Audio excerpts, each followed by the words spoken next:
we try to really truly honor the Japanese culture in this production. Yes. Throwing yourself on the floor but getting up gracefully with all this binding here. Enters backstage into the wardrobe. The humming chorus at night, lighting the lanterns, seeing the stars. It's kind of fun to try and find the line between how Japanese to play and where to go Western with it.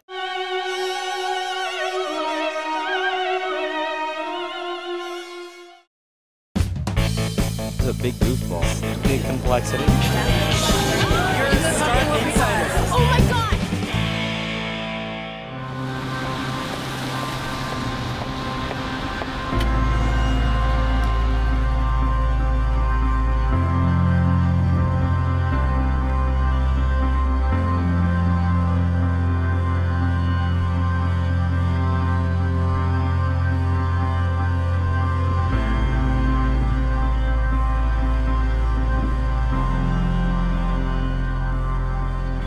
We love Madame Butterfly because she's resilient and strong, and believes that she's going to find love. So I think the audience usually applauds for her in the moments of triumph because we all feel that inside. I think that's really the key to it.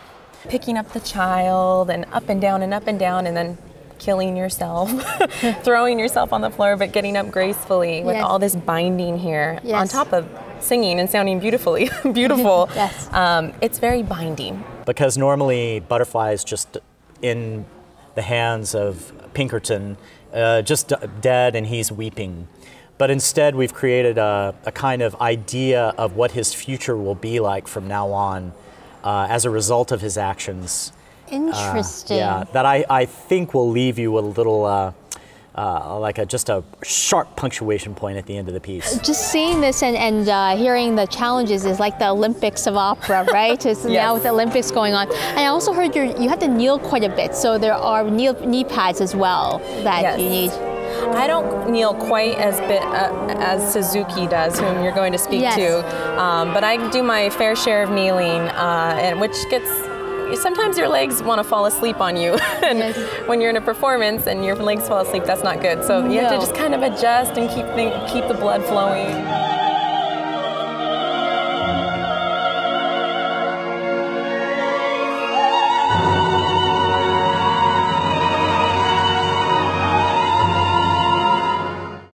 I'm going to get outfitted as a geisha, I guess, or in my kimono. So see you in a little bit. I am playing a Japanese character, but I'm kind of like a used car salesman, but I sell women. And so I kind of westernized myself to a certain extent. What are the key things? Small steps, and then keep your feet, when you're standing, like one foot like this and the other one, and a little bend in your knee so that you're kind of scurrying. Yes, and and it's also a challenge with the stage. It's a rake stage, so it's not a flat surface, and that also you just have to take in consideration for that. So with the magic of theater, I am now in a full kimono. This is a gorgeous piece. Let's do a little turn to model it. Oops, I can't turn. Hold on a second. I remember we've talked before. We talked during the Anna Karenina when you came and you directed that performance. And we asked you what was your favorite thing to do on your iPhone or iPad or whatever. And do you recall what you said? Games like Angry Birds. Do you know Angry Birds? No. It's really great. Was it, I don't remember. What was it? It was Angry Birds. Angry Birds, yeah. Yes. Oh, I love that. Yeah. Okay, are you? But now they have Angry Birds Space. Okay.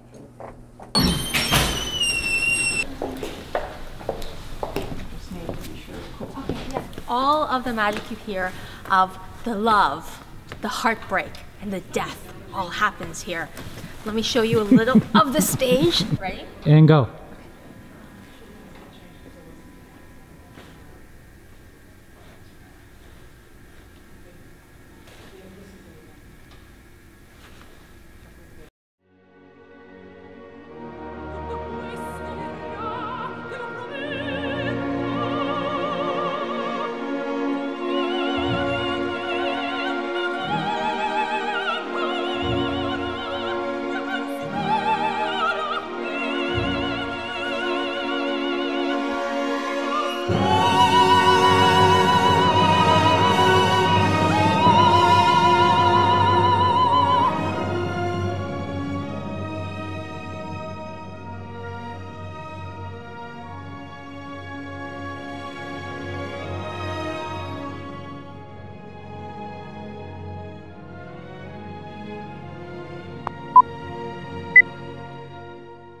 To the wardrobe.